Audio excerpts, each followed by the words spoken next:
Okay, call to order. Meeting of Johnson County Council, July 10th, 2023.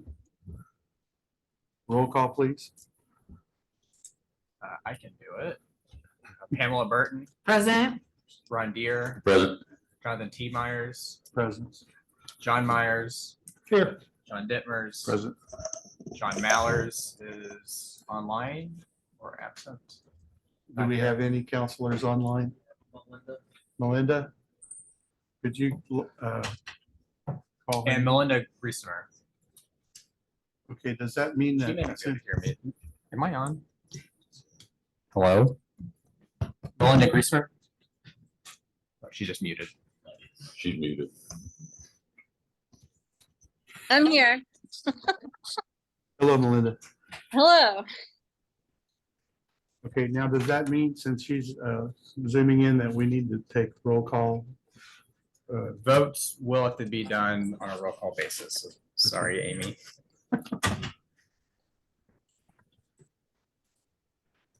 All right. Counselor Dare will be giving us the invocation tonight. Ron? Pray if you so choose to. Heavenly Father, we thank you for the opportunity for us to provide service to the people of Johnson County that we represent. Thank you for our July 4th festivities and for those that paid respect to the fallen officer. Want to thank everyone who was involved during the tornadoes and was brought up during a meeting I was at, that there was one group that wasn't recognized, and I wanted to give special recognition to them and the prayer for their safety, and that was the electrical workers, Duke Energy, and the others that did that. I also want to thank you for bringing me back to the council in reasonably full health, and look, in Jesus' name we pray, amen. Amen. Please stand with me for the Pledge of Allegiance. I pledge allegiance To the flag of the United States of America and to the republic for which it stands, one nation, under God, indivisible, with liberty and justice for all. Thank you. All right, next item is approval of tonight's agenda. Amy, do we have anything that is a change from the agenda we have in front of us? Okay, we'll take a motion, please. I move to approve as presented. Motion by John Myers. Second. Second by John Dittmers. Roll call vote, please. Pam Burton, Yes. Ron Deere, Aye. Jonathan Myers, Yes. Melinda Griesemer. Yes. John Myers, Aye. John Dittmers. Aye. All right, at this point in time, we ask for public comments from anyone sitting in the audience or out there online. Limited to 5 minutes per person. Do we have anybody that has public comments at this time? All right, hearing none, we'll move on. All right, the next item is routine matters, and this is a consent agenda. This is by a single motion. The board approves the following items, which may include salary ordinance amendments, additional appropriations, reductions, and transfers. Any items listed on the consent agenda may be removed by a council member and moved to the regular agenda. Do I have a discussion on this? Do I have anything? Yeah, John, I do. I don't want it removed, but I do think under the auditor, the professional services, the 22,635 is worth noting. And the reason I think that is because we got another large bill, about twice that, coming in next month. And so based on the conversation I just had with Elizabeth and Amy, I think there's going to be some investigation as to the services they're providing, maybe scope of work and what we can and should expect going forward as far as their billing process is concerned. Which number is that, John? It is number 10 again. 12. Okay, so what would you? No, it's not. It's 12. 12? 12. I'm not asking for it to be removed though. You mean item 10? It depends, I think, on which agenda you're looking at, the revised or the one that's in your packet. It's either 10 or 12. I got the revised. Yes, I'm looking at the revised one here. It says 10. revised Mine may not, so maybe 12. and there'd be a loose copy in front of you. Yeah, so it's not. It's under auditor, I do know that. Item 10, so what are we doing with it? Are we moving it to the end of the other? No, I'm not asking for any change. Bring I'm kind of attention to it. forecast, just kind of foreshadowing, there's going to be another bill coming in next month. And I think that account is out of money. So there's two things. Number one is going to be new appropriation. And two, we're trying to get our arms around, I think that Elizabeth and Amy trying to get their arms around the billing process with the accountant, which is who that escapes me right now. Got It's Baker Tilly. Bet Baker Tilly, yeah. And it has to do with the gap transition. Yeah. So what's the motion? There is no motion. It's a comment. Okay. Could you give the elevator speech of what the gap report? GAA, not in detail, but I mean, it's a, General accepted accounting principles. It's, The opposite of cash reporting. what the state mandated 2 years ago, 3 years ago. due to our population increase and because of our debt. And they just completed the 21 audit and are nearing completion on the 22. Just began the 20. Yeah, so it's how far behind they are, which being behind's not uncommon. There's some time on that one. There's a ledger in here also, right? Attached to your, that shows all the invoices. So at the next meeting, will we have time to make an additional appropriation? Need to at the next meeting. Next week. Okay. So we're okay to approve this as is right now. Okay. So entertaining the motion for item B, routine matters consent agenda. so moved. Second, Moved by Ron for approval, seconded by John Meyer. Roll call. Gilbert, Yes. Ron Deere. Aye. Jonathan Myers, Aye. Melinda Griesimer, Yes. John Myers, aye, John Dittmer. Any further discussion? Vote passes. So at this point, we move on to, I want to make sure that I've got the right one here.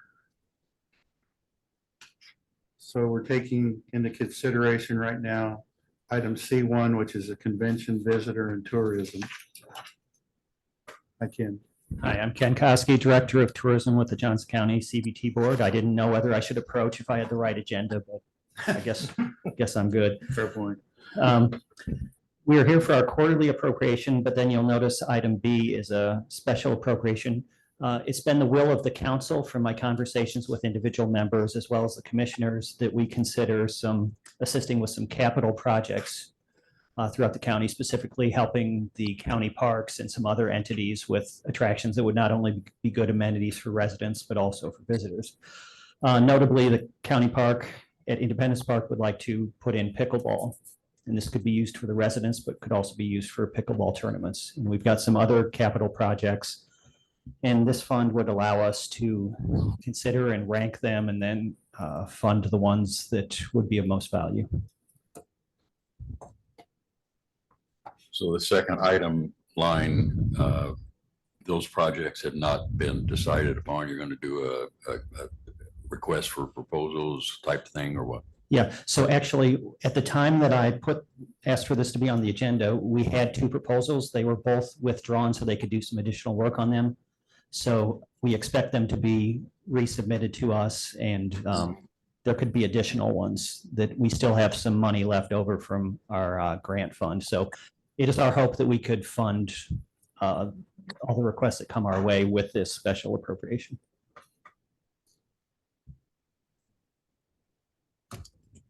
Any other questions for Mr. Kosky? That item B will not be used for anything else. That is Other- correct. Okay. It would strictly be for these capital projects in grant form outside of our agency. Very good. But the use has not been defined. We had two proposals at the time that I asked to be on the agenda, and we expect them to be resubmitted. And we expect that it would be the pickleball at the county park, and then Greenwood has submitted a proposal. And they're actually engaging in like 2 or 3 different capital projects that both revolve around sports tourism. We could fund pickleball for them, or they also have a sports complex that if you've driven along I-65, you've seen that. We could help sponsor that and bring it to fruition. So that would be the general earmark for this funding. Now, we've also received word that there could be some additional ones, but I believe that we could fund those with existing funds. But to answer your question, we have earmarked essentially that this would go to those 2 projects that I mentioned. So without a cost attached to those purposes, is it time sensitive to where we'd have to act on that tonight? No, you would not. Okay. So, yeah, the cost that was given to us would be that amount, and that's why I put that amount. But since they were withdrawn, you could certainly choose to have me come back when we have proposals in hand. It's certainly your call. Thank you. Any other questions or further discussion? How many pickleball courts were they looking at? 8 at Independence Park and 16 at Freedom Park in Greenwood. So that would bring 24 right away to additional ones to our county. Will this be a conflict of interest for Ron West? I will not answer that, but we all know the answer. You said Freedom Park. I thought you were talking about the one west of 65.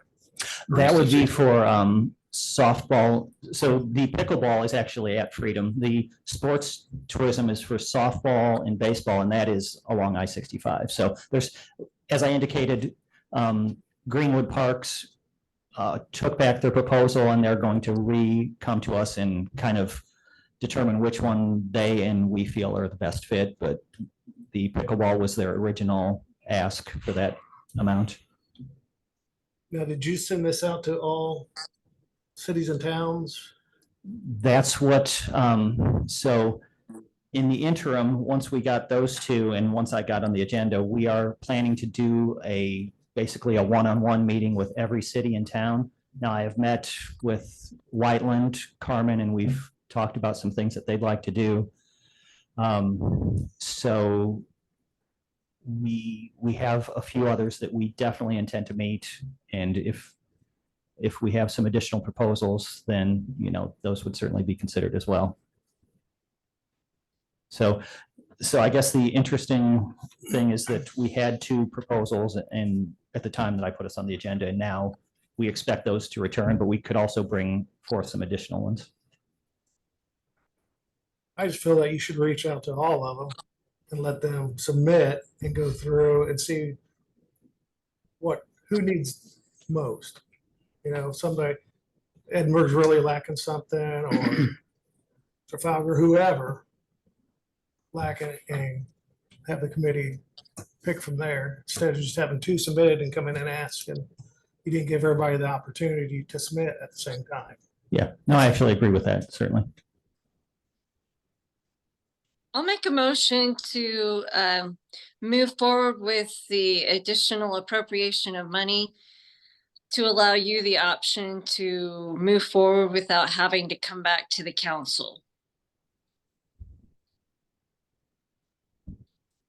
Is that for A and B both? Yes. All right, we have a motion. Do I have a second? I'll second it because I want to clarify something. Okay, for discussion. Point of discussion. Your normal process on grants, can you expound on that a little bit? That if this was to be quote unquote like a competitive, like John was mentioning, what would be your process? Yeah, so our process is that any grants that come in, They're sent electronically to all the board members, so they have time to review them. And then at the board meeting, we review all of them and determine which ones rise to the top. So it's not my decision. It's the full board, since they're the financial arm of our organization, that decides that. Right, so if Melinda would, if she could amend that amendment, my suggestion would be that what John suggested, that it be officially put out for a, I don't know if you call it competitive in your operation, but you know, that everybody have the opportunity. And if you come in with 9 of them or 6 of them or 3 of them, then you can proceed with that. And I would suggest that's to the amendment so that you have some direction. Is that all right, Melinda? I think so, yes. Now, is there a time frame? Was there a time frame that they could submit this, or is it just any time? With this conversation, we were hoping to wrap this up in the next quarter, but I think to give the entities time, we will most likely set a deadline of probably September 30th for proposals. Yeah, you're getting into the period of time, you know, if you're constructing pickleball courts, usually in construction, we think we're on borrowed time, late October. So can you pull that off? Yeah. In that timeframe? Yeah. What I'll do is immediately reach out to all the towns and find out how much time they need to put together a proposal, and then make sure that that happens in time, that if we award and they want to construct this year, that they can. And that motion is specific to item B. Item A would be proceed as requested. Yes, Correct, Melinda? yes, Ken, I want to be respectful of your time too, to Melinda's point, but I also think if we're going to appropriate $300,000, we don't know what it's for and how it's set up. So I think I stand by where I was going with it originally is we got a $300,000 source. What's the use going to be? And that's undefined at this point. Yeah, and we can either do it one of 2 ways. We can have it appropriated so I don't have to come back, and then I would report back to you with what we do, or we can do our process, come back to you and say, this is what we've come up with, and seek the money at that time. It's, again, well, what I was thinking was for the sake of time, because, you know, our meetings are once a month and we've got weeks there. We're, you know, time just to speed the process up is what I was thinking. They're gonna do, them and their board are gonna put forth whatever item they think is gonna bring in the most travel and tourism into our county. I'm putting my trust in them. They know that better than I do. And it's for a good cause. So that's why I feel okay with doing that. Yeah, and I just wanted to make a point is that he has a board that he answers to. Right. So they have kind of a purview over it, and as explained to me by Adam, if we approve this, it kind of takes it out of our hands and places it in the board's hands. So that's where my opinion is, that's where I feel it should be. Right. So we have a motion on the floor and we have a second. We've had discussion.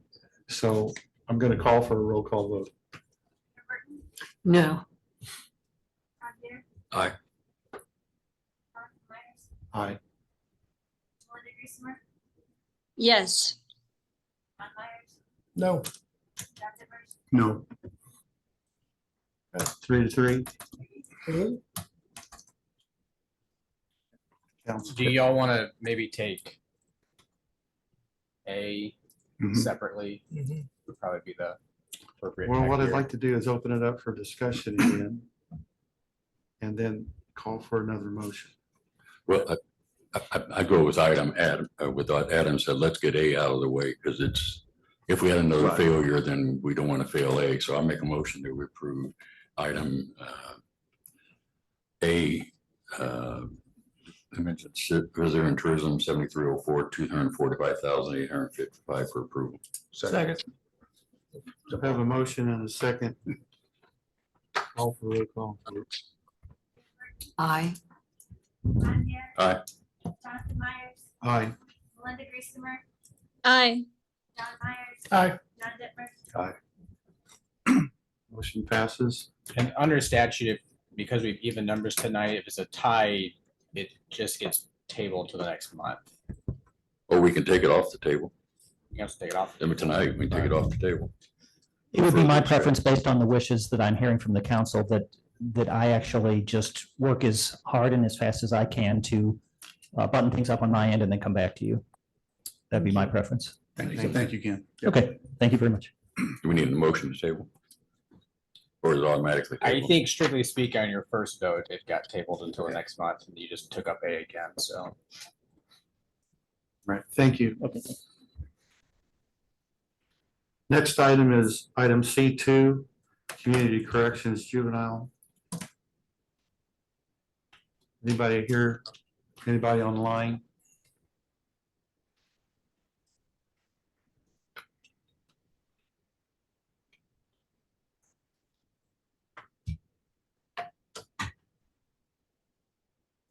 Looks like it's you, Angela. Hi, Angela Morris, Director of Court Services. I am gonna say this is requesting,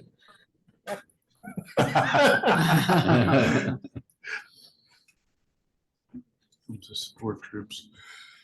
Make a good spy. okay. Yes, we didn't get enough, community corrections didn't get enough grant money for the 2023-24 fiscal year. And we asked that this go retro to July 1st, so this person can be paid the same, sorry, as they have been throughout the year. Is there someone trying to log in or online? I hear a voice. Okay. Sorry for interruption.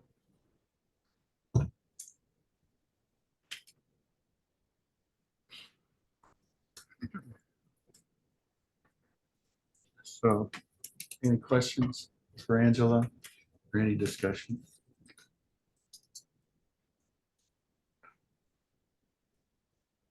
Just in a nutshell, we exceeded the grant funds, right? Correct. $2,000. What did you say, John? We exceeded the No, grant funding. No? the grant was 5,000 less than what it was previously Oh, to get this person paid the same. They're transferring funds and appropriating funds. Ran out of grant funds. Yeah. And now I gotta get into the. right? I'll move to approve as presented. motion approved by John Myers, I'd second that. second by John Dittmers. Roll call, please. Dan Burton, Aye. Ron Deere. Aye. Jonathan Myers, Aye. Melinda Griesimer, Aye. John Myers, Aye. John Dittmer. Yes. Motion carries. Thank you. Thank you. Right, item C3, animal adoption fee. Hello, Carrie Clutchy, Animal Shelter Director. I'm asking for an additional 30,000 from our animal adoption fee. These are fees and people pay when they pick up, surrender, that kind of stuff, to go into professional services to help with vet bills, basically. We went through our funds already this year, what was appropriated. In the previous years, we've used donations to help with this. However, this year we've only received $4,000 in donations. So our donations are really low. I do have around 32,000 in that fund right now. And this year we've brought in, I want to say 33,000. So even with this, we should be good. And we did just recently raise our fees, so that will help get more money into that. Very good. And that's why we raised the fees, because we were struggling to cover everything.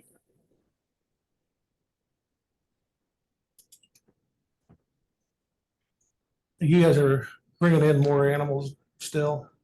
Yep. Yeah, it's not slowing down any. Right now, I have no open kennels when I came here tonight, and I have 5 dogs in crates throughout the building. Yeah. We're getting a lot of owner surrenders. I'll move to approve as presented. I need to call for a discussion first time, please. Go ahead, the motion and discussion. Yeah. Yeah. Need a motion. Anybody wants to ask her any questions? Yeah. Need a motion and discussion. So every animal that comes in, do you automatically spay and neuter?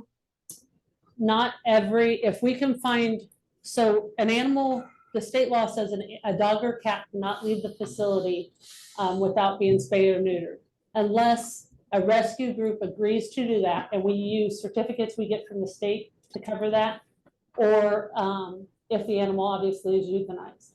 So 90% of our animals, and most of them right now are cats. Johnson County, as you are aware, has a big cat problem. And then it also covers injuries, legal necropsies, things like that.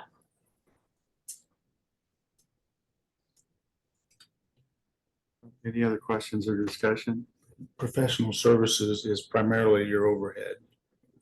I mean, salaries and what else, 30,000, what's that encompass? It That's just covers vet bills, basically. Right. That is all it's covering vet is bills. Okay. vet bills. It doesn't cover like our vaccines and stuff. We use that in a different, but just to send the animals to the vet. That's what that is. Okay, thanks.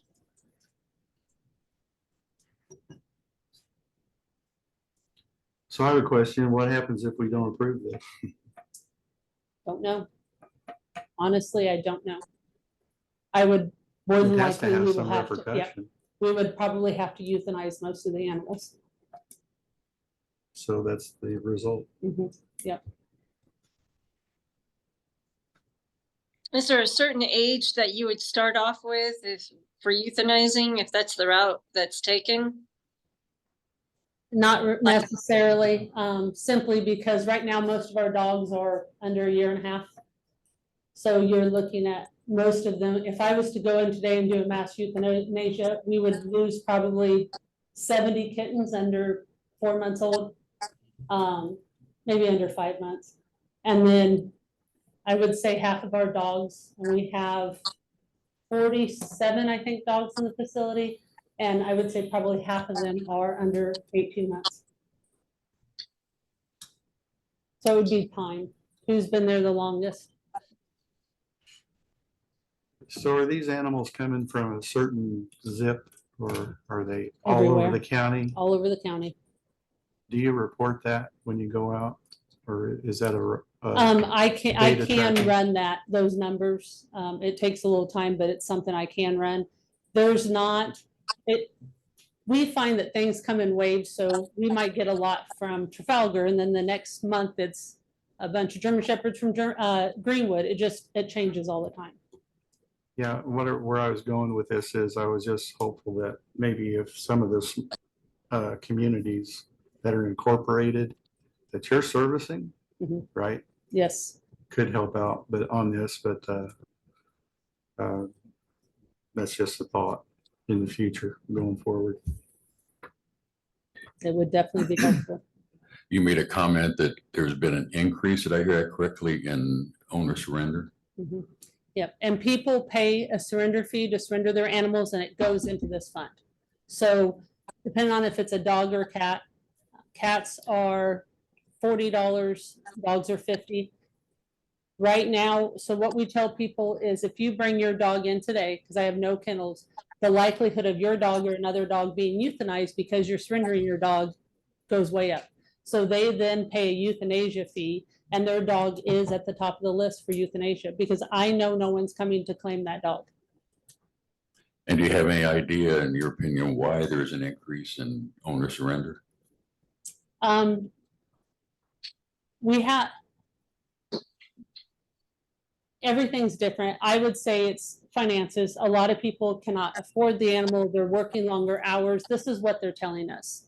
But it also is because in the past, Greenwood residents would take their animals to Indianapolis. It was, in their eyes, easier. There's no fee. You just walk in, drop your dog off.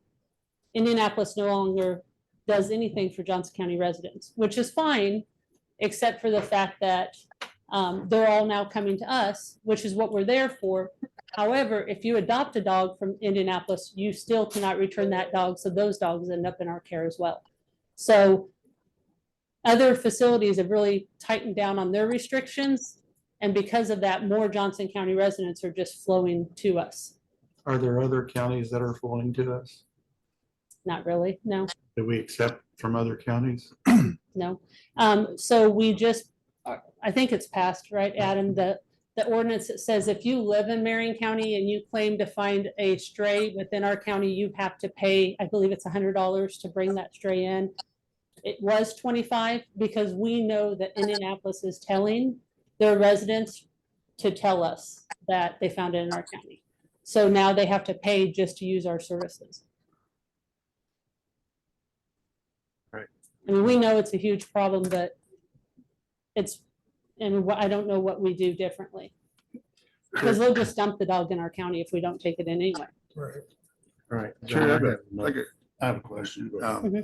How well informed do you think the community is as to what you do, what the issues are, and basically if people are inclined to help, if they don't know about it, then they don't know that. So from a communication or public relations standpoint, for lack of a better term. I don't think people are educated on what we do, or they're not as knowledgeable as I wish they were. Mhm. Most people think that we literally bring animals in, euthanize them and move on. They don't realize that we try to get them fixed, get them homes, things like that. So it comes with being, quote, a dog pound. That's how people see us. They don't understand that we're no different than any other shelter. So yes, I think if we could get a better, more out there with the public, and I don't know, anything would help. And John, one of the things that's happening is the expansion. Is Wes out there? I see Wes. Yes. What, you having kind of timetable on the expansion? Turn it over later this month. Most of it, yeah. So there is a Yeah, wait, yeah, we can see that somewhat of a light. solution. Yeah, You can see the light. and that'll give us 14 more dog kennels. And then a little, maybe 14, 15 more cat kennels. But it's still, even with those more kennels, you still have to do something with them when they come in. Yeah, so that's where I was coming from on the awareness piece. If people are Yep. aware, then they may be inclined to come in and maybe adopt or write a Yeah. check. Yeah. And if they don't know about it, then neither of the two happens. Yeah, our donations are way Yeah, you down. mentioned, that's why I was thinking about that. Thanks. Do you ever turn anyone away For when you get the capacity? So we just implemented maybe 2 or 3 weeks ago. We're not really turning people away, but if you are an owner surrender and we don't feel so if you tell me I'm moving at the end of July, that is not an emergency. If your dog bit your kid, that's an emergency. So if it's not an emergency, we put you on the wait list, and we know that you have to have that dog rehomed by the end of the month. We give you resources on other ways to rehome your dog. That isn't Craigslist, but there's different websites to help you find responsible pet owners. And sometimes people call us and they're upset about something and they want to surrender right then. And we say, we can't take the dog right now. And then they have time to find a friend or find something. So that has helped a little bit. But we have our bite quarantines are we're probably tripled on our bite quarantines this year alone. I got 3 bite quarantines in today. So is this going to reduce that, What do you mean? this amount that we're appropriating? Will that It's reduce? not, all it's going to do is help me get the medical on the dogs that are in the facility that don't need to be euthanized, which helps me move them faster. Any other questions or discussion? John, I'll hold your motion. I'll second the motion for Sec- approval. Second by Pam Burton. Any further discussion?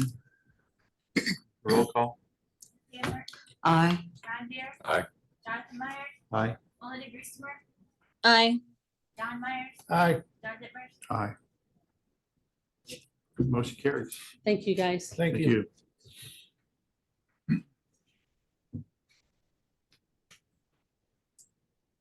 Okay, the next item is item C4, Sheriff, CIT.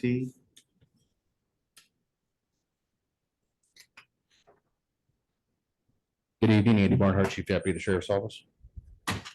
This is the additional money that for the capital improvements from ARPA. It was approved by the ARPA committee and by the commissioners to come out of the ARPA money for the capital improvements for the addition on the building for the CIT team. Anybody have any questions for Andy? Any discussion? Move to approve. Second. Motion approved by John Ditmer, second by John Myers. Roll call, please. Pam Burton, Aye. Ron Deere, Aye. Jonathan Myers, Aye. Melinda Griezmer, Aye. John Myers, Aye. Ron Dittmers. Aye. Thank you. Motion carries. Thank you. I have a question on the council request where the items 2 and 3 pulled on our letter from the sheriff. Sheriff Sex Offender Fee Fund and grants awarded sheriff fund. They were on the consent agenda. Oh, they were up there. Okay. Sorry about that. Oh, sorry, Betsy. That's okay. Item C5. Betsy Swearingen, Director of the Health Department. Actually, 5 and 6 are Okay. our base and CRI, our preparedness grants. The grant year ended June 30 and new one began July 1st. So this is just to appropriate the funds we received, as we do every year. So were these grant funds or? They're grant funds. We get them every year. There are, Okay. we're in BP, it will be in BP 5 this year. Any questions for Betsy? Discussion? I'll make a motion when you're ready for one. For items 5 and 6 under C for the base grants, 8221 and 8222. Motion to approve from Pamela Burton. Second, I'll second that. second from Melinda Griezmer. Any further discussion? Roll call, please. Pam Burton, Aye. Ron Deere, Aye. Jonathan Myers, Aye. Melinda Griezmer, Aye. John Myers, Aye. John Dittmers. Aye. Motion carries. Thank you, you, ladies and Betsy. gentlemen. I appreciate it. Next item up is item C7.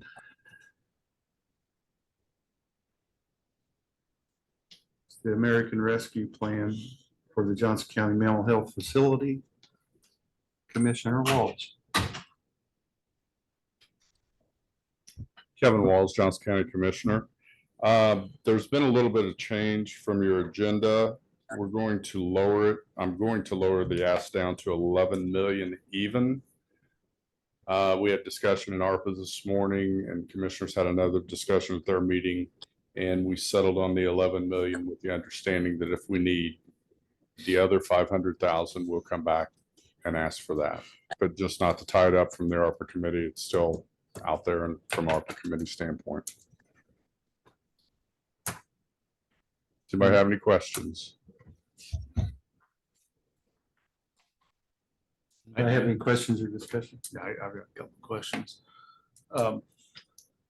The purpose of this is, I think without question, a good one. The question I have on the financial side and the financial sustainability of this and the projection side of it as far as forecasting baseline assumptions on that forecast. And I read, I think Commissioner West's Q&A report or report was thorough. It did not get after necessarily the fact that had been done yet. It said it's going to be forthcoming with a 3-year plan. And it feels to me like, particularly on a number this size, we ought to see the whole picture of what's going on. Now, this is the capital piece, but what's it look like as far as financial sustainability and viability? And I have no question that it's It's there. It's a matter of making a decision without that full complement of information. So that's kind of where I find myself on it. And so it feels like there's a little more work to do on this thing before it's presentable, if that's the right term to use, at least from my perspective. There's a question there someplace. There's a question. Operational cost? Yeah. Okay. Yeah, the hospital's piece of it, the counties I get, the hospital's piece, that's good clarification. It I know feels we've, like that's we've like- been in a lot of meetings with the hospital for pretty much a year since we've done this.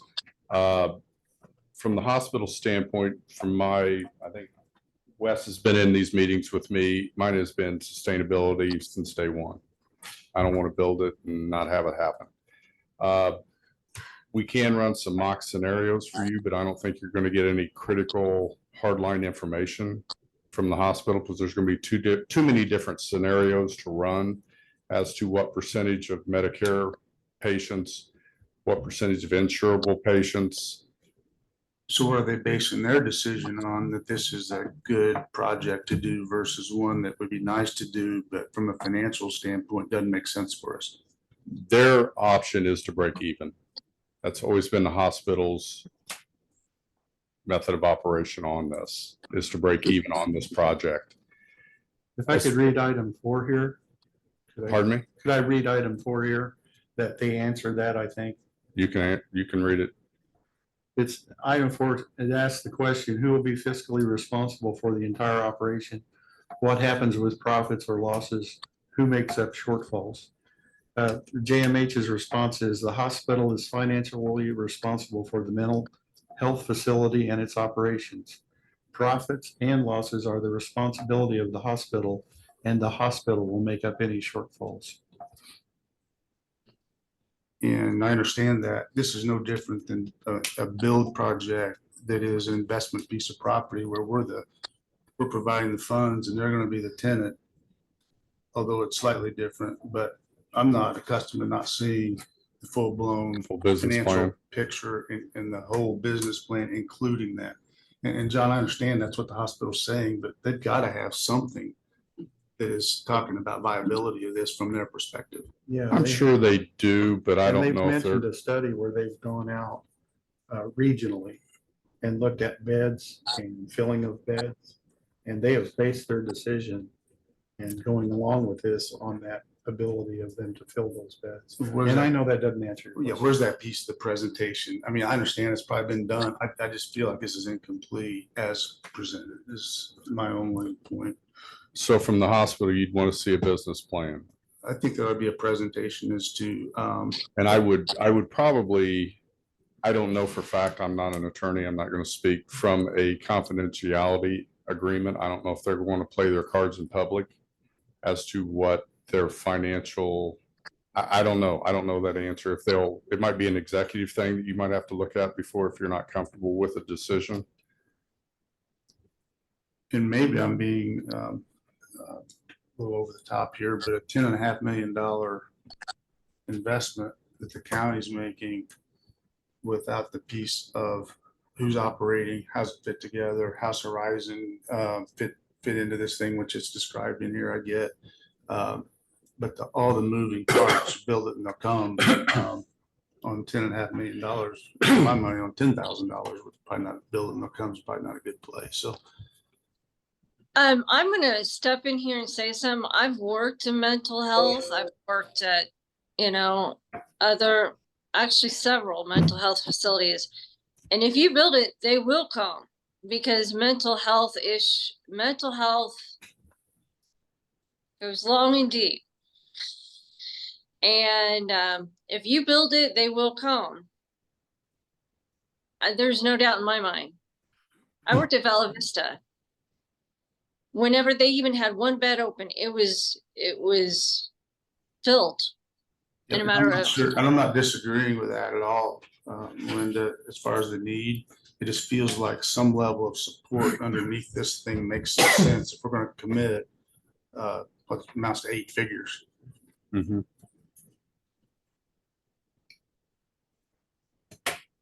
Any other I don't- questions? I don't see the hospital getting involved in it if they didn't believe in it and think it was gonna work. That's Big hospital.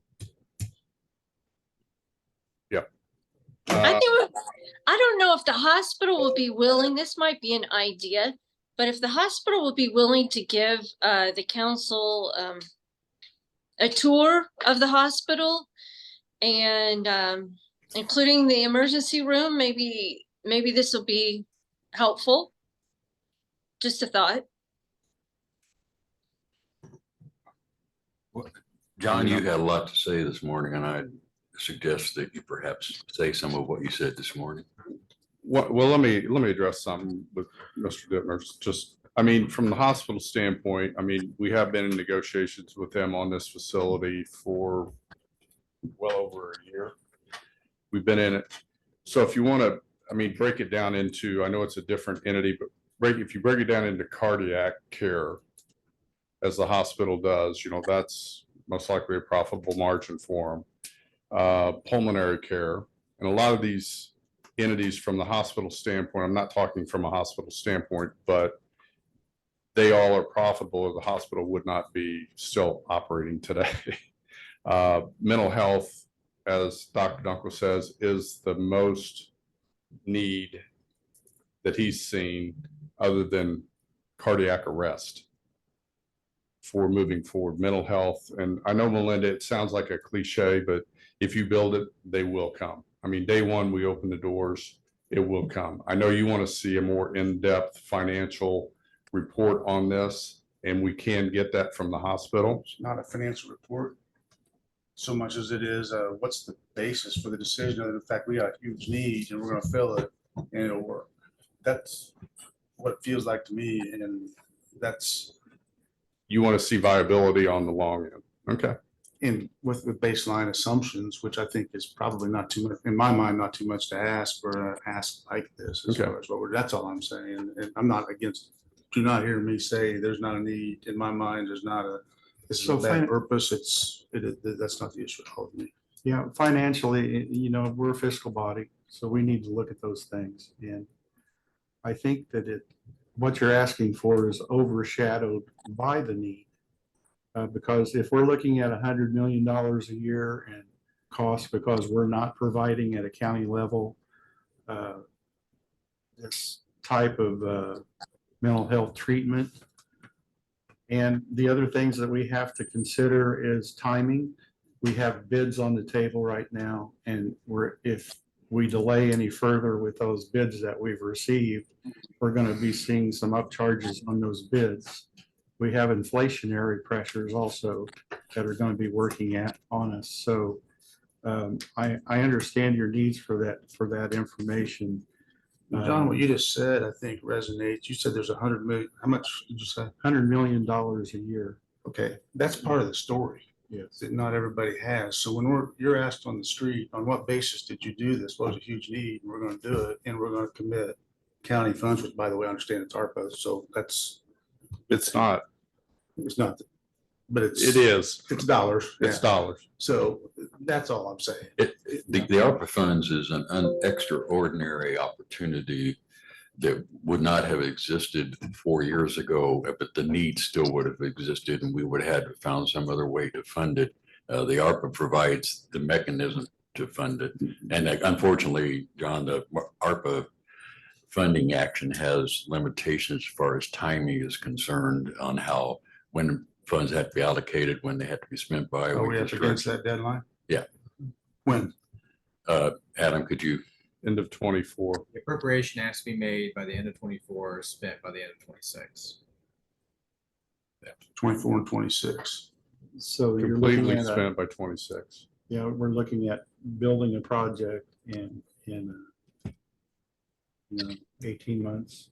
So we're within that limitation. It would be over a short period of time too, is my point. If we delay it further though into this season and we delay the construction start into another season, then you're looking at foundation construction being halted in a I don't think winter. we're talking about a material delay, if a delay at all. I think we're talking about support information. I'm on this horse and I'm riding it. I realize that and I'm kind of not backing off of it. So I'm having a hard time understanding where you're coming from. Because I think it's justified. I think that the hospital would not be entering into this as they wouldn't be entering into anything unless it's going to be somewhat profitable for them. It's, Okay, I'm saying that, having I don't know that. been and sitting in the meetings with their angst and our angst about going through this. And I think that we've more than accomplished what we went after in satisfying all those needs. I said a lot this morning and I'm tired right now. I just think it's an incomplete package. That's all I'm saying. It's an incomplete package. Because we don't have I'm not gonna say it again because I've said it 3 times already. Right, and we're looking here at an appropriation from federal funds that is earmarked for this specific need. It checks all of the boxes from the ARPA funds. It fills needs that the community has, and this appropriation is for bricks and mortar. It's not for operations. I know, but the operation is, we're providing it to somebody and we're basically saying who's operating is gonna be successful. We're not providing that. The hospital. I know, is. John, but it's. I think what John Dittmers is saying is he doesn't want to gamble $10.5 million or $11 million on, you're saying, incomplete package without the financial piece of this put in to this I package. can't explain to anybody who would ask me on the street on what basis to make that decision. Well, the hospital says it's a good idea and we had the funds to. That's a very shallow. What's what you approach. just said, John. They wouldn't be Yeah, doing this. I can sit and you send them my way and I will give it an explanation. Well, I'm thinking of what the community wants. I mean, clearly, when I was elected into office, this is what the community is wanting. And this is what we need. And if we've got the ARPA money to get started, we should get started so we don't lose the opportunity. The hospital does great work. They are fine with it. They're the ones shouldering shouldering most of the work. So we just have to support them and give them the financing. This is what the public is wanting.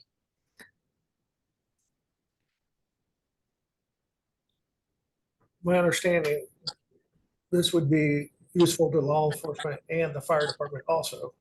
They wouldn't have to travel as far if they immediate detention or anything like that. They'd go here, correct? Yes. Instead of going up to Community North, taking an officer or deputy or whoever, or an ambulance house service to drive all the way to Community North. It's here locally, so they're back in service a lot quicker. That's part of the support piece for what they're doing, right? Yeah. So that's all I'm saying. It's not detailed. And one of the questions that was brought up this morning, correct me if I'm wrong, that they will be, it will be for Johnson County residents as a priority, correct? What was said this morning? Clarify me that. The answer to that question is it will be for all people. It's a hard question to answer you because you look at the jail population, I think 40% of the jail population are Marion County residents. So if the jail commander has a behavioral health, a mental health issue, are we saying we can't send that person from the jail over to the mental health facility? Oh, well, do you see where I'm going with this? Yeah, the clarification this morning was that. Well, the jail. that's, yeah, but I've dealt with this for a year. So that has been the MO. We can't turn away people that need help, period. Hey, I wanted to ask a question. Every year we budget $1 million to go to adult and child for mental health services for our county. If we go ahead and move forward with this facility, can we then appropriate that $1 million over to the hospital later on? You can answer that, but I'm going to say no. Not right, not right now. The way it's set up is FSSA has to designate a different entity other than adult and child. If that is done and is changed to either DMH or Horizons, for instance, then you could. But until the designation by another entity is made for a different hospital, different provider, you're not going to be able to appropriate those funds to this project. And that discussion's been had. I mean, But that is something to address and. yeah, that Yeah. discussion's been had, and I think we're entering into this with that knowledge that this may be an additional CMHC that's going to change designation, you know, from CMHC to something else. But yeah, we're told, we're given the appropriation, we're told who to give it to by the FSSA. But our desire is to get this, and I think it's the desire of the hospital to get this designated as a CMHC. It may lead to more funds for this county.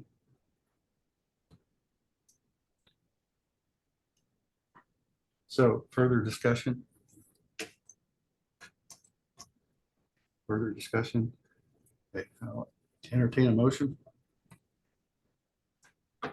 Make a I'll motion. make the first motion. All right. To move motion forward approved with by Melinda Griesmer, Mhm. second by Ron Deere. It's for 11 million instead of 11.5. Yeah, Melinda is for 11 million. Your motion for 11 million? Yes. Mhm. Okay. All right. Any further discussion? All right. Roll call, please. Leah Burton, Aye. Ron Deere, Aye. Jonathan Myers, Aye. Melinda Griesmer, Aye. John Myers, Aye. John Dippers. No, with clarification, that's nothing against the project at all. I think the project is fine. I think we have inadequate information on which to make the decision. All right. Any other comments? Any other discussion? I would like to just, I'm probably the least person on here to discuss a business plan based on the future and those amounts with the hospital. But I will say, prior to coming on this council, I've sat in many meetings with the ARPA funds and discussing this project. And there were lots of guidelines and stipulations and parameters that were set forth by ARPA, set forth by the county. And this discussion, I think, has been approached from many sides. So what you're saying, Mr. Dittmers, I think it has been recognized before. I don't feel like there is a concrete answer. I think there was so much money earmarked to do so many projects, and this is the one, and this was one that the higher needs that we had. And I think that everyone just doing the best that they can with what they've got. Don't think that it answers the question, but I'm willing to vote yes for it. So You- based on the You all project. make lousy bankers. Oh, yeah, well, I didn't do too bad for 30 years. I will do this. I will attain that information for you, Mr. Dittmer, and get it to you in within the next month. I'll get it to you. I'll have the hospital run some mock scenarios and get you a business plan put together and make it feasible. I know it's a little past that, but I will make sure that you get that and show you the viability. I think you see the need. I don't think you're questioning the need. I just know from a business plan standpoint, you want to see the X's and O's. That's how Made a you're stubborn built. point too, didn't I? That's how you're built. Could you make that in bankers terms? Yeah, they will. All right. Motion carried. All right. I believe. Thank you. Thank you.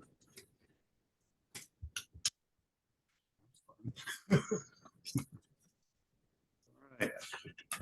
So next up on the agenda, if I'm correct, is item D1, approval of the interlocal agreement with City of Greenwood regarding local match contributions toward the 5307 FTA Urban Area Formula Grant. Someone like to address this? I think Adam's gonna have to be the one. Yeah, this is I think we've talked about this once before with the county's continued growth. The county is no longer considered rural. It's actually considered urban. So the access, Johnson County was no longer deemed a subrecipient. Johnson County itself is. So this is just interlocal between us and Greenwood, where they're going to be contributing local match instead of directly to access. They'll be giving it to us to go towards our local match. So this interlocal just effectuates that goal. So you're recommending, Of course. all right. Any discussion? I move to approve. Moved to approve by John Dittmer, Second. by John Myers. Further discussion? Roll call, please. Amber, Aye. Ron Deere. Aye. Jonathan Myers, Aye. Melinda Grayson, Aye. John Myers, Aye. John Dittmer. Aye. Motion carries. Thank you. Next item is item D2, approval of ordinance 2023-03, an ordinance regarding an additional appropriation by White River Township Fire Protection District. Fund number 0061, rainy day fund, capital outlays, $650,000. Good evening. Good evening. I'm Jeremy Cullum, Chief of the White River Township Fire Department, and I'll have my other two colleagues introduce themselves. Mike Hoffman, Community Liaison. Ben Raker, Financial Consultant. The White River Fire Protection District is asking for permission to use existing rainy day funds to purchase air packs. And you might hear me say SCBAs. And those is the firefighting equipment to go into fires at a cost of $650,000. And the reason that we're asking for this is that it's extremely timely for many reasons. One is national standards recommend that they are replaced at 10 years or at 13 and a half years. At 15 years, the bottles themselves are not serviceable. They cannot even be used. As mentioned earlier, with inflation and supply chain, we're anticipating about a 10% price increase. And we're also anticipating a 6-month or longer lead time to get them. So this is not something that I would recommend waiting for budget time. We have an opportunity to ensure that the equipment for the firefighters in any hazardous environment is up to date and safe. And we have the opportunity to save the taxpayers upwards of 10%, if not more, and get it done in a timely manner. So these are existing funds that we have in our rainy day. I think it's an excellent use of rainy day funds. We set them aside for situations such as this. So I've asked that the council approve this additional appropriation. Chief, are you replacing all of them or? Yes, Okay. we're replacing all of them. I didn't know if you guys did so many every 5 years, you do a group or. We've tried that to space out the timing of expenditures, and the problem is training and compatibility. So you need all the same air packs. This is the immediately dangerous to life and health scene. So not just fires, but hazmat incidents and confined space. And, Changing all the time. yeah, you have to have that muscle memory where you know exactly what pack you have on and you don't have two different generations. The other thing that we're noticing is that we are now behind our mutual aid partners. So that causes a problem in our operational times. Our packs aren't going to last as long as Bargersville or Greenwood's packs. We're also not going to be, we cannot exchange bottles with Greenwood or Bargersville. So they come assist us. They've got a different air pack with a different PSI. We can't just hand them one of ours. So when they run out, it's a logistical problem. So this gains us compatibility. Okay. What do you do with the old packs? We're going to trade them in. And those do actually have a value. So the $650,000 that we're asking be appropriated, that is after the trade-in values. So do they then go back in and refurbish those old packs? They will. I'm wondering, our smaller entities, would they be interested in a couple of these for training purposes? We or- could certainly do that. Anytime the district declares equipment surplus, we immediately send it out to our local Johnson County departments and our immediate partners in Morgan County, such as Madison Township. So we could do that before we actually trade them in. We actually just did that with 2 vehicles. We were able to get Nineveh a truck that serves as a grass rig and another truck that serves as an EMS squad. We gave it to them for about half of what the average market retail would be because they're mutual aid partners and because we're in a position as a bigger department to help them. So again, in the same spirit, it saved them a significant amount of money and they didn't have to go to a dealer and wait 6, 8, 12 months to get a truck in. And I'm confident our board of directors wouldn't have an issue with that with the air packs either. Now, are these on like state bids or anything? Yeah, they are. Okay. They are. What we do is we look around the state bid, the IFD bid, and the other county bids, and we take the lowest of them. And there are limited vendors and who can provide these. So we'll use the vendor that we can use and we'll take the lowest of those bids. Very good. Could I hear from your financial advisor? Yeah. See how this money comes about, and how much you got? Yeah, it's from a rainy day fund. It came from one-time income tax money. It's about $1.6 million in the fund right now. And so that's where the $650,000 would come from.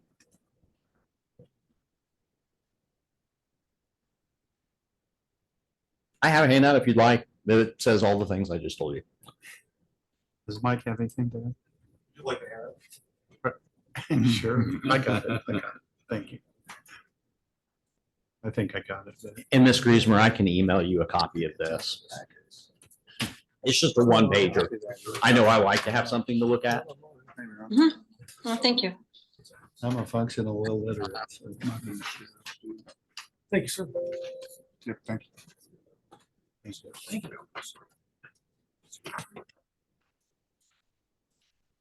All right, so do we have further discussion? I'll move to approve as presented. Move to approve by John Myers. Second. Second by Ron Deere.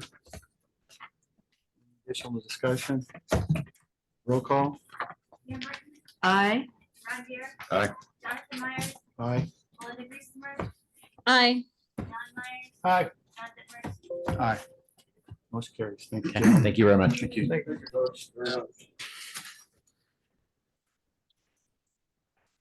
All right, so have I missed anything before I moved into old and new? I think we've got a resolution. Oh, no. Yep. I'm so sorry.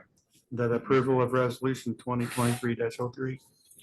Or that's, we already did that, right? No. No, this is a different one. Oh, I'm sorry. Oh, that was an ordinance. This is a resolution. I'm sorry. Okay. Approval of resolution 2023-03.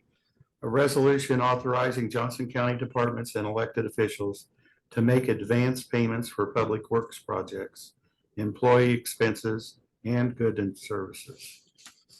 Adam Gadbury, I'll explain this. So the General Assembly passed a law this past session, which as long as the county council gives its consent, will allow the county to do limited prepayments for goods services. We don't always have to do this. And I don't foresee a massive change in county policy to do prepayments, but should the need arise, this resolution will give us the flexibility to do so pursuant to state law. So this is just a resolution to get y'all's vote to consent to it. Everything Or else don't is- consent, but at least this is what's before you. It's always been in arrears for construction. Right. So does this encompass construction funding also? Well, I think on some constructions, we do like those progress payments. This would be to Obtain steel ahead of time? Yeah, I think a big one is like if there's like a massive need for a lot of lumber all of a sudden, it would allow the county to, okay, here's a check for that just to get the ball rolling. And that way the contractors can move forward their end of whatever So- project we're doing.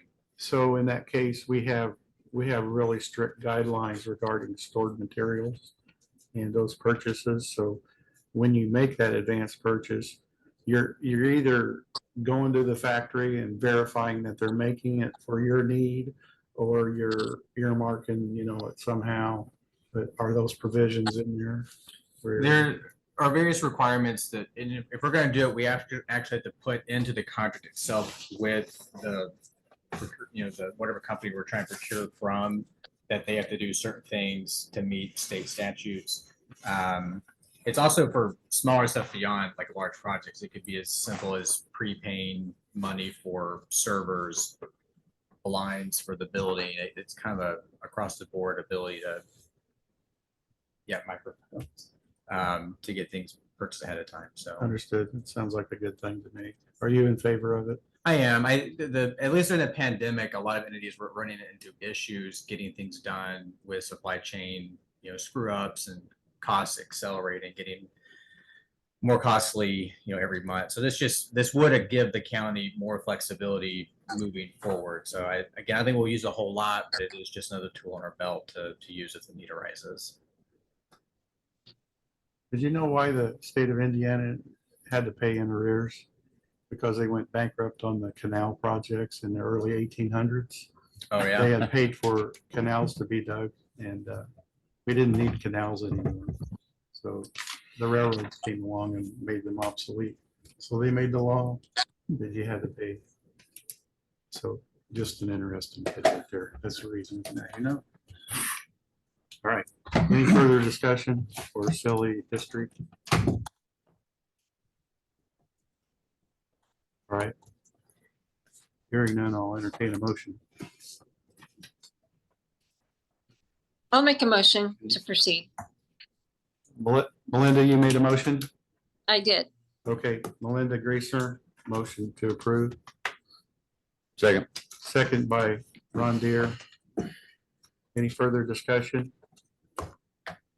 I do have a question. Go ahead. Sorry, it occurred to me. Is this all inclusive, or is there anything to be excluded? Did John's point on construction, for example, where you pay for something and you need to confirm it's there, or is this a all-in deal for day-to-day versus specific? Is where I'm going with that, Adam. You understand my question? I didn't articulate that very well, but.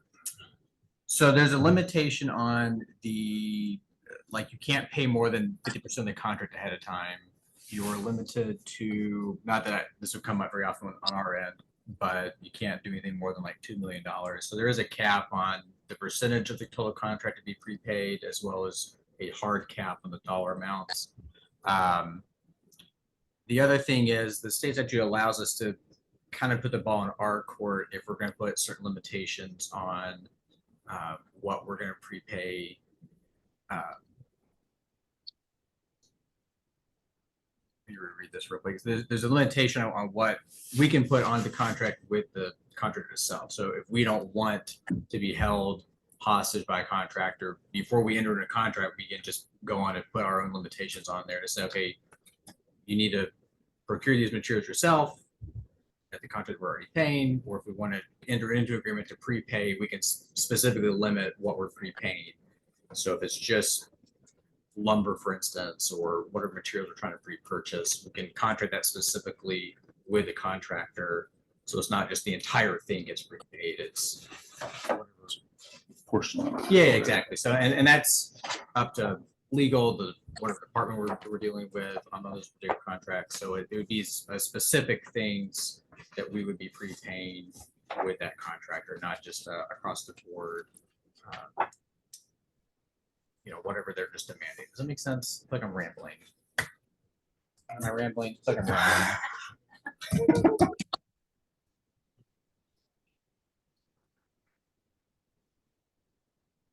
This is for all contracts? Or is this?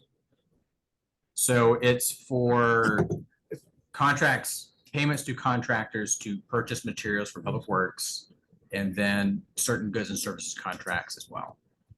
Okay, certain goods and services contracts. Correct. And And again, we have to bake in to those contracts with those contracted parties, whatever limitations we want to include to limit the scope of any prepayments. So it won't open the floodgates to where we're required by the contractors to do these partial payments. If we don't want to, we don't have to. This resolution just opens the door for us to have that ability to do so. So we may just refuse outright, but at least this is an option that the county has should we choose to do so. And if we run into issues, we can say, well, we've done this once before. It was a nightmare. We're not going to do it again moving forward. So. Given a specific circumstance. Right. Yeah. That less rambly there at the end, make more sense. We did that with the jail. With like the cells and stuff. Yeah, bought them ahead of time. Bottom ahead. Yeah. Yeah, there's stuff in the specifications and our resident genius back there regarding engineering and construction. There are things in the specifications that limit how you're able to buy and store material and what the requirements are. So it's kind of covered in a way in specifications usually. All right. So anybody have any further discussion? Entertain a motion. I think Melinda did. Yeah, Oh, I'm sorry, Melinda. You're in Arizona. I didn't forget you. It's just you're in a different time. Roll call. You got a second also? Okay, I'm sorry. Cam Martin, Aye. Ron Deere, Aye. Jonathan Myers, Yes. Melinda Griesmer, Aye. John Myers, Aye. John Bitmer. Aye. Motion carries. Thank you. Right. So that's all the items that were listed on the list, but we have a couple of items that we'd like to talk about and that we need to satisfy so that our auditor can proceed with giving direction to the county elected officials and department heads, and it's regarding the salaries. And they've done a great job of producing some data for us and sorting information that allows us to consider going forward with our decisions. The counselors have seen the data from y'all. Has anything changed or anything you want to add from it? It's been very thorough. We have bar charts and we have graphs. We have a lot of data here in front of us. And we originally sent the letter out with 3% recommendation and then asked for 4%, 5%, and 6% from Mike Reuters. And then he also sent us back some information. So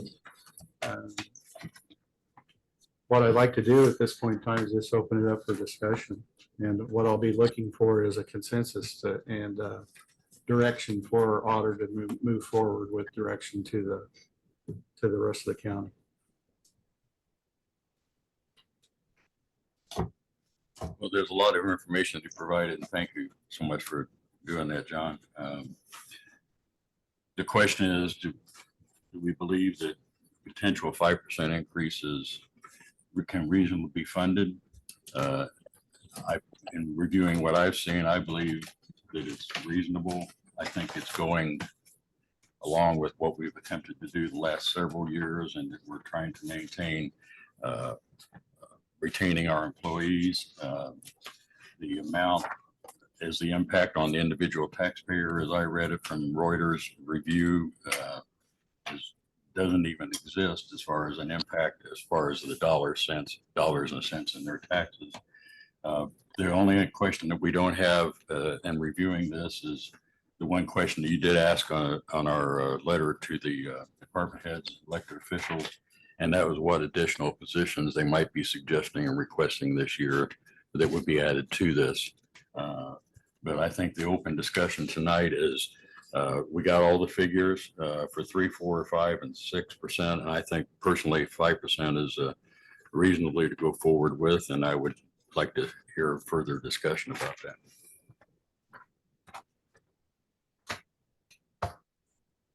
Any further discussion? I'm in support of that 5%. What did you say, Melinda? Oh, I'm just in support of that as well. So that the direction would be for the department heads to proceed with the original memo suggested 3%, but this would be 5% with the deadline still that has been requested. And if you recall, our president put forth a budget information sheet that requested certain information. And I think everything that was included in there still is appropriate. And that was talking about the number of employees by position, current 2023 projected 2024 numbers, if there was a change, current 2023 turnover rate, and projected 2024 turnover rate, and then anything that might impact those expenditures. And then also in that memo, John, you suggested, if I recall right, was a 5% adjustment on all other potential 2, 3s, and 4 categories as a maximum. It doesn't mean you need to add 5% to add more paper if you don't need more paper. Those of you who are on the elected officials and department heads have heard from me the last 2.5 years that I think it should be a needs-based budgeting instead of just saying, well, we got it last year, so we need it this year. So I would still encourage a need-based budgeting with no greater than 5% on the non-wage operating line item formulas.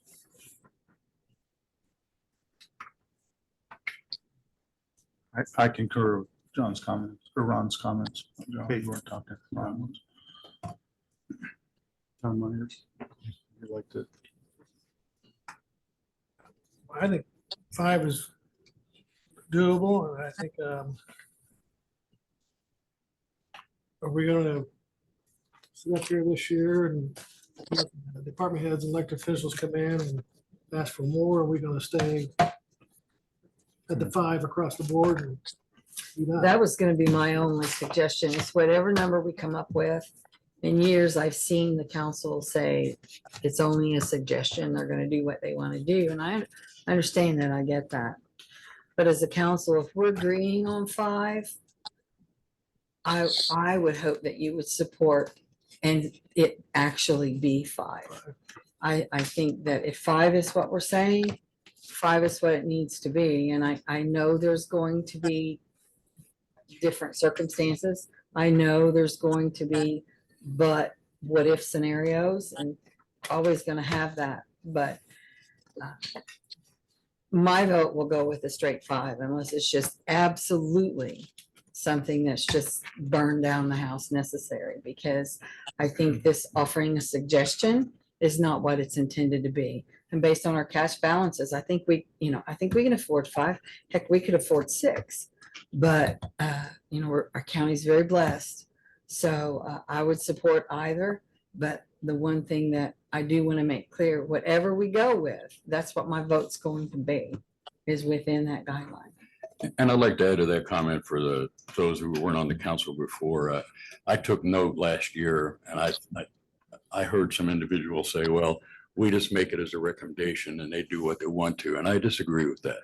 I went back after the budget last year, and over 90% of the department heads and elected officials followed our guidance and our suggestion and our leadership. And I did not like the comments that were made in previous years that they do what they want to. No, they didn't. They did what we asked. And we were generous last year with the adjustments that we made and the formulas we come up with. I think this is a reasonable, generous approach.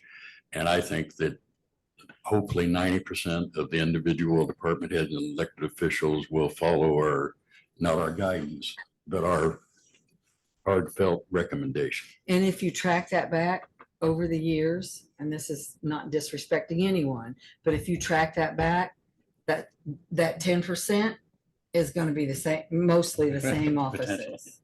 Yeah. But I think Pam's point made that if you come forward with additional positions or any change in salary, there very definitely needs to have total justification and a very hard justification as to why it's needed, greater than the 5%, or even for the new position, which speaks to something that we should discuss in the future, not necessarily tonight, but that is looking at the process of how we sort of left that up in the air, what we're doing about processes for change in job descriptions. And I don't know if you wanted to bring that up tonight or at a future meeting, John.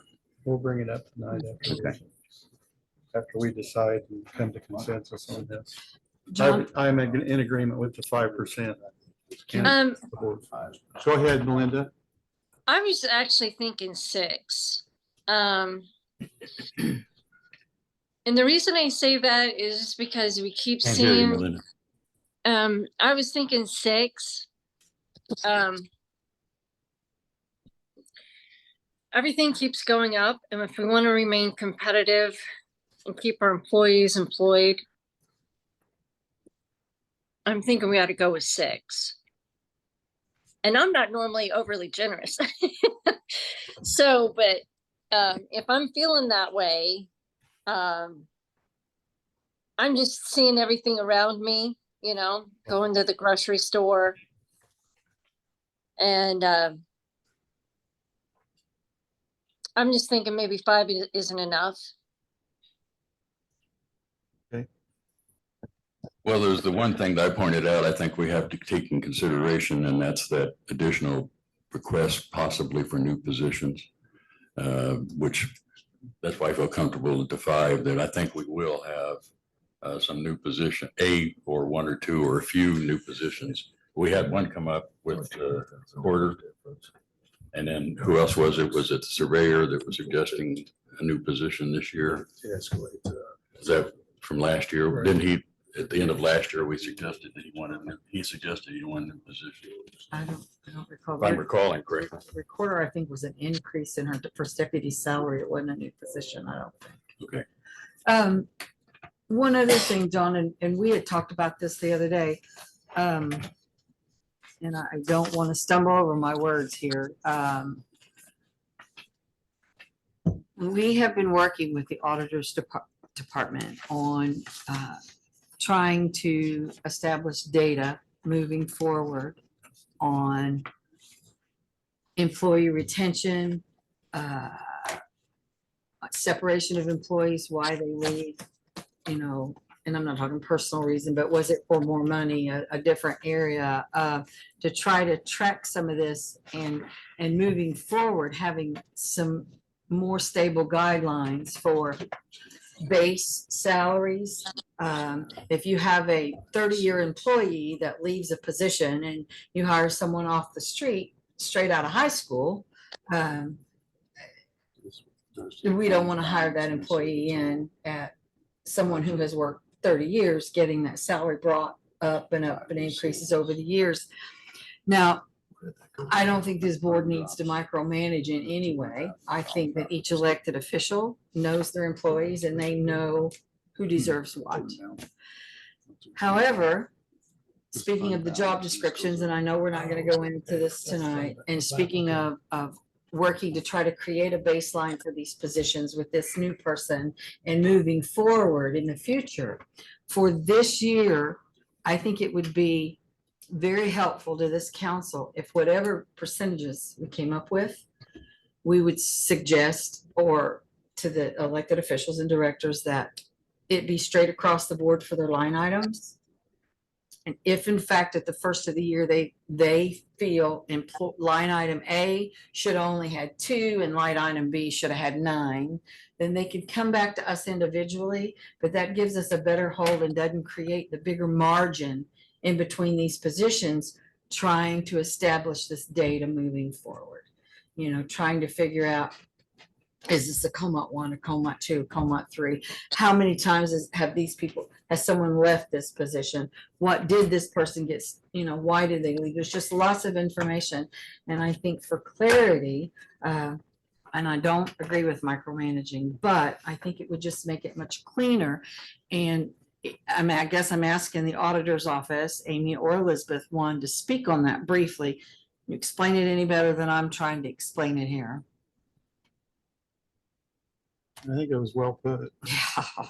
I do. So do you agree and understand with what I'm asking as far as whatever percentage given, it be right across the board, and then make adjustments next year if they're required by the individual department heads? It would make it much smoother on what we're trying to do. Because the salary studies kind of got it somewhat in line. So if you don't say across the board, they get out of whack. Trying to come up with this new process. I just think it would be very beneficial moving forward. And I can't think of any other time I would ever suggest that. But for this year, I think it would be very helpful to everyone involved. I like that idea, Pam. That's a good suggestion. I think we ought to do that. I'm in agreement. So are we at a consensus, I think? Do we need to take a vote on this or anything, or we just need to? Are we at 5 or 6? We're at 5. And that's across the board. Well, there's been a couple of 6 suggested, so I'm we sorry. might need to That's why I was talk about asking. that. I believe these kind of things are more appropriate, not being a consensus, but being a recorded vote. So I would make a motion that we 5% across the board increase for 2024. I have a motion from Ron Deere for 5%. Do I have a second? Can I make a motion for 6? No. Not until this motion doesn't. Second from John Dittmers. Further discussion? Roll call vote, please. Pam, Aye. Aye. Jonathan, Aye. Melinda, Aye. John Myers. Aye. Does that give you what you need to do to advertise? Thank you. So along those same lines, we're a couple of us, John Mollers, who's not here, and I went and attended the state called meeting from the State Board of Accounts and also from the Association of Indiana Counties. Really an excellent conference. We learned a lot. We learned a lot about new laws and also a summary of distinct duties for the counselors and commissioners, which some have changed, some may have not. But there were really interesting discussions about how they got to determining the way that they formed their personnel departments and how they are addressing their personnel issues. And up on the board were 3 HR directors, county commissioner, and the State Board of Accounts. And Kenner went from Wagner, Irwin, and Shealy. But the things that are coming to light for this council is our responsibilities. And I'm going to read a couple of state statutes that we're responsible for. It says we may employ legal and administrative personnel necessary to perform all duties. And there's a state number here for that. And it also says may hire or contract with persons to assist in the development of salary study or schedules. So what other counties are doing is they're having a multiple combination of people, but for the most part, they had 3 counselors and a commissioner, the auditor's office, the attorney, and they formed this committee to make recommendations for personnel for the purpose of going forward. I talked with each of you individually or a couple at a time about this. I think it's an excellent idea for us to get started based on the success that other counties have had with it. And I would like to form that committee, and I would like to hear your discussions about that.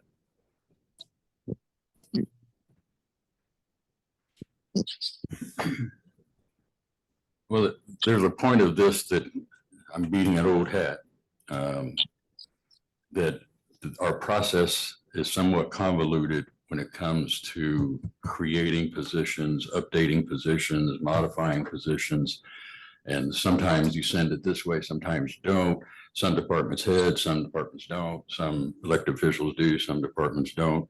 I think this would be a move in the right direction to evolve and develop a process that the committee would suggest of how we can be more uniform and in the development of upgrading our positions and modifying new positions. And I'm personally totally supportive of it. I think it's long overdue, and I would suggest that we proceed.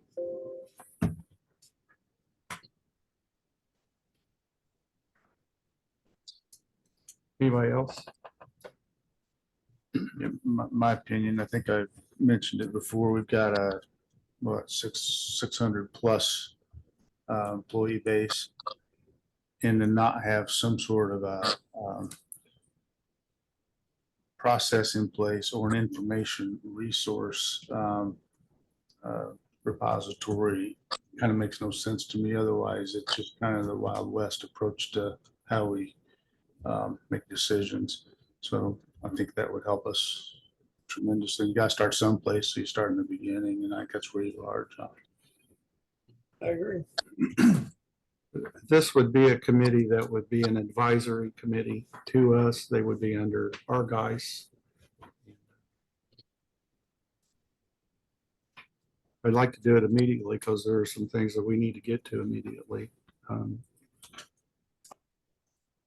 So if I have councils and if I need to make a roll call vote on this again to do this.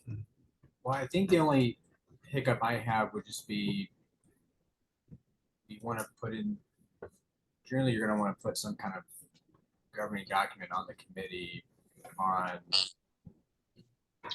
What the committee's responsibilities are. correct how, who's going to, which commissioner is it going to be? It could be any commissioner. I where they're understand that, assigned. but I think we might want to. You guys can take a roll call vote to such you want to do this, and we can draft the document out. A And subcommittee. yeah, exactly. So Okay. It's the development of the committee is what John's suggesting here, that okay. Well, I just misheard that. So yeah, that the committee itself, with its roles and responsibilities, were you suggesting that further discussion at the council level, or the committee develop their own? Well, I would like to see the committee do this, the bulk of the work.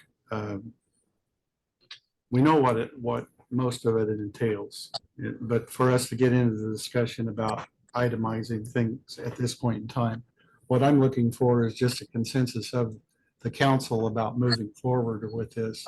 And if you think it's a good idea, then we'll get to that next step. Yeah, proceed with the development of the committee. Yeah. And would you help us with that? Pam, your thoughts?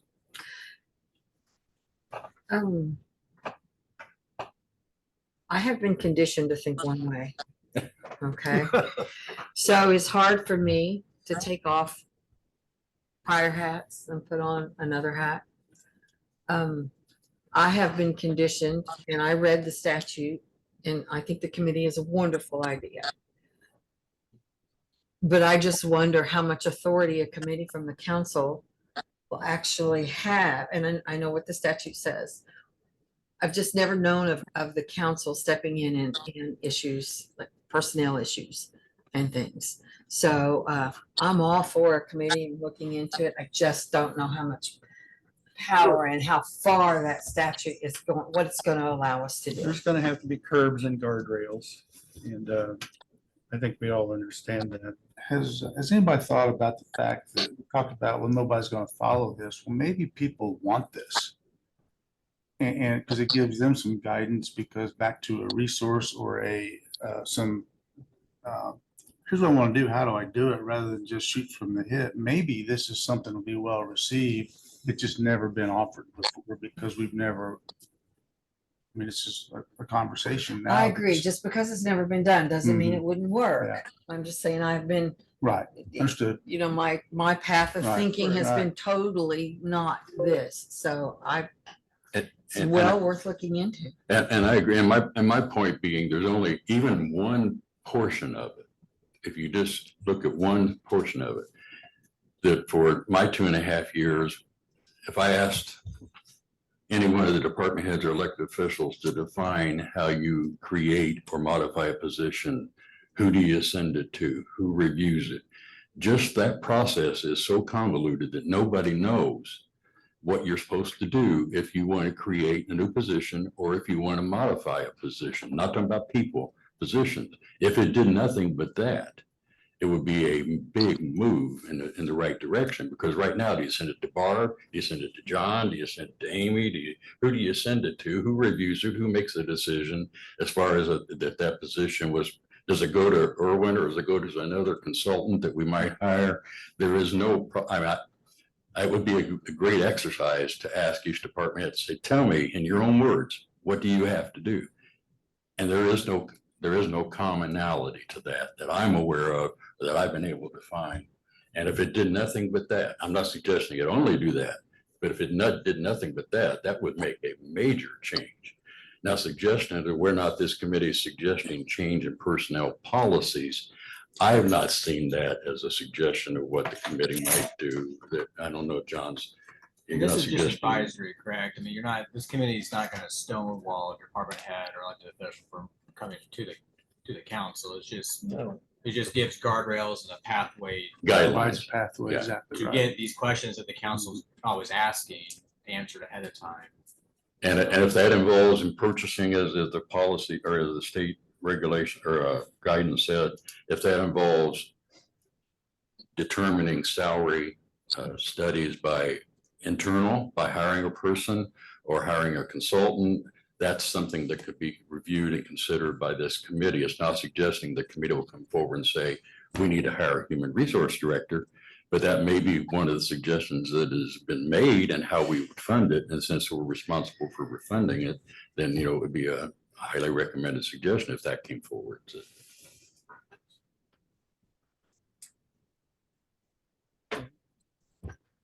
Melinda, Yes.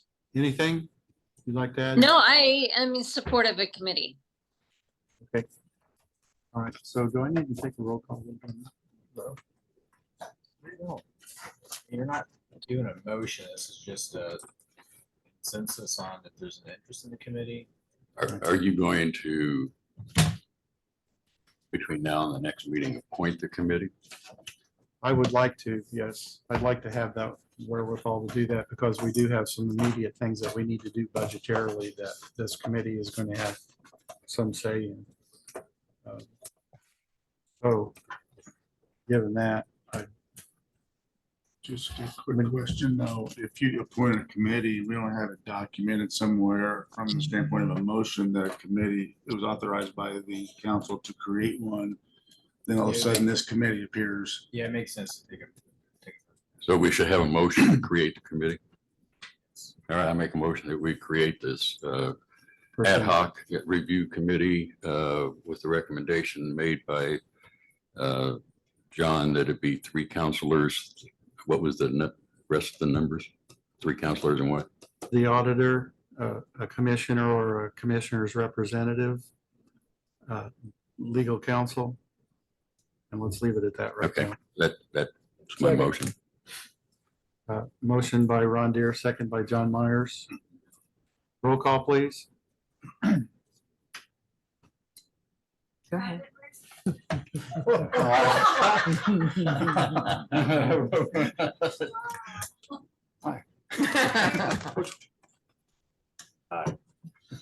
Griesmer, Aye.